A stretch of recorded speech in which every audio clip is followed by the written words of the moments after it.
So I'm just going to ask you to close with one final thought, one great takeaway for the audience, and then we'll be here to answer any additional questions after the program.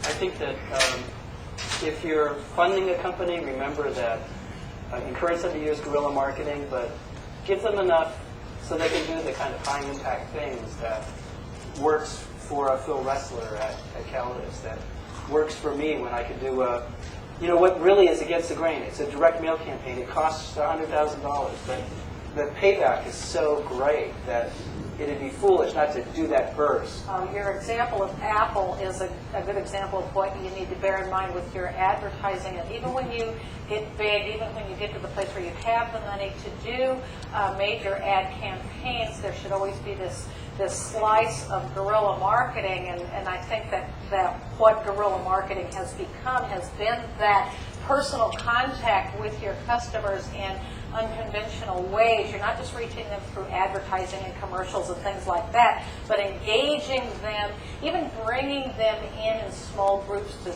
talk about improving your product or service or how they use it, because then they become advocates for the next big thing, your next iteration of that product, and evangelists to all the people they know. So there should always be that component, no matter how big you get. Don't think about creating your company's marketing. Think about creating a market. So ideas and creativity are essential engines for that. Simplicity, discipline, and be judicious about where you show up. Be quality oriented.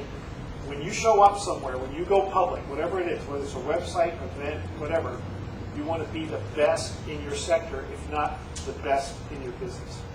There's a concept that we use in marketing called isolate and dominate. And it's very similar to what you both talked about. If you're going to be somewhere, be there big. Pick one place, be there big, look big. So thank you all very much for spending time with us this morning.